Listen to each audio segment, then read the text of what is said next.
Ryan Moore here from GoGo IT, and I'm going to give you the 5 top mistakes companies and people make when building you a website.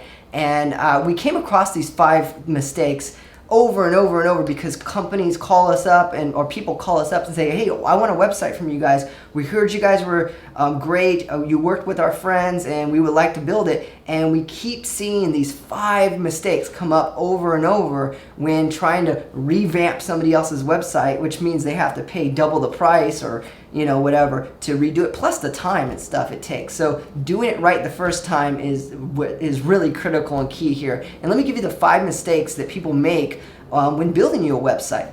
All right, so here are the 5 mistakes companies make when building you a website. And they are, number 1, the company doesn't customize your site to look like your company's brand, and your is the key word here. A lot of times companies don't really get to know you and don't really get to know what your company is trying to do and what type of clients they're trying to attract. And this is one of the really key things. That's why I have it as number 1. To look after when you're trying to build a site. It may look good aesthetically, but if they don't understand what type of brand image you're trying to put out there, if your cards look one way and website looks another way and your t-shirts look another way, well, that's a brand. You have to keep everything consistent, number 1. Number 2, your industry has a type of look and feel. The car industry is going to be different from a restaurant industry brand and look and feel, and people are used to that. So when they go to your site, they get a feeling that, if you're a restaurant industry and it looks like some other industry, they're just not going to get a really comfortable feeling that they want to continue with you because maybe it doesn't look professional enough or such. So understanding what type of brand image you're trying to put out there to the world is really key and crucial. Number 2, they don't make your site search engine optimized. This is really, really, really critical here. A lot of companies say, here you go, here's the site, we coded it, it looks fabulous.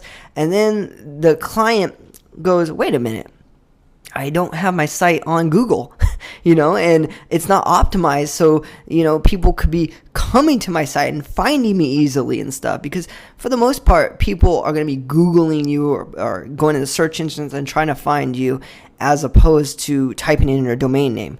So if you look at the statistics, most of the time people are coming from the search engines instead of going to your site directly. So make sure your site is search optimized. That means put in the right codes, the right meta tags, all this stuff that we would do for you or the company you work with would do for you to make it search engine optimized. That's very, very important here. And number 3, they don't put your site on a content management system. And for those who don't know what a content management system, it's simply allowing you, the administrator, to change the content. So allowing you to have an area to log in and so you could change the content. Companies do this for several reasons. The first one is maybe they're lazy and maybe they don't know how to code the site to make it a content management system, make it so it's accessible to you. The second thing is, hey, you're going to have changes or want to change.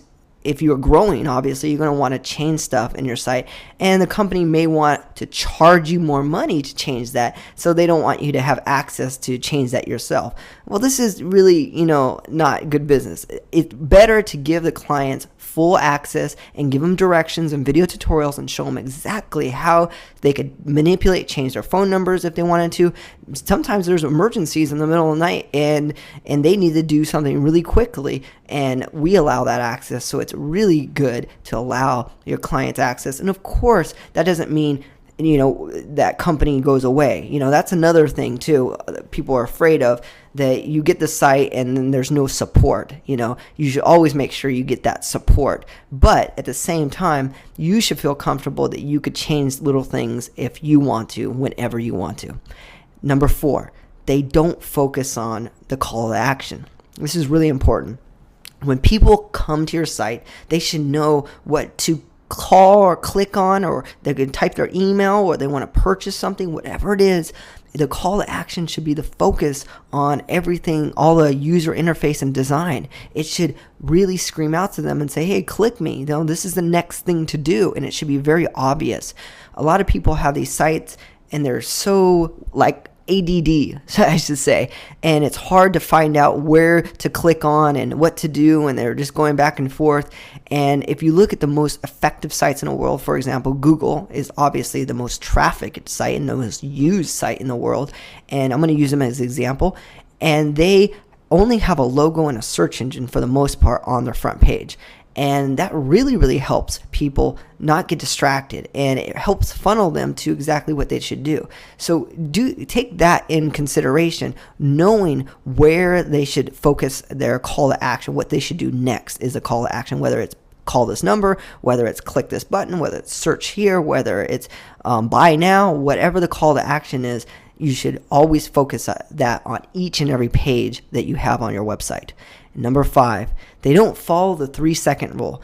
We made this thing called the 3-second rule, and it's been working out for the last 7 years now. And the 3-second rule works like this. If within 3 seconds an ordinary person doesn't know what to do on the site, then the site's probably not good enough or not user-friendly enough for them to understand. You got to have within 3 seconds a normal person understands your site. No, somebody who never seen your site before. A lot of people make sites and then they keep adding more to the site just because they're so used to it. But you have to have a newbie come to your site, and within 3 seconds, if they totally understand it and they're totally clear on it, then you got a rock solid site. People have ADD. They have so many choices in the world and so many things thrown at them. You only have 3 seconds to show them, hey, this is what we got. Here's what we could do for you. Click here now. And if you could articulate that within 3 seconds on your site, you got a great site, because you'll see people, they don't want to try to struggle to understand your site. You want you to make it easy for them, and they want to know what to do next. So I hope that video helped you to understand and kind of get a grasp on what you should look out for when starting to build your website. The next steps you should take is to find a web developer, hopefully us, but find a web developer that totally understands where you're coming from and where your client is coming from, because isn't the main focus to get money? And to do that, you have to understand what your client views as quality or what your client wants, and knows how to represent that feeling to the client. And it's mostly a feeling. So find a web developer, hopefully it's us, that will understand your client and their feeling of what they want to see and what will attract them to, pretty much make a buying decision or purchasing decision on your website, or call you and to take that action. So give me a call. I'm here to help, and I really hope this video helped you guys out a little bit.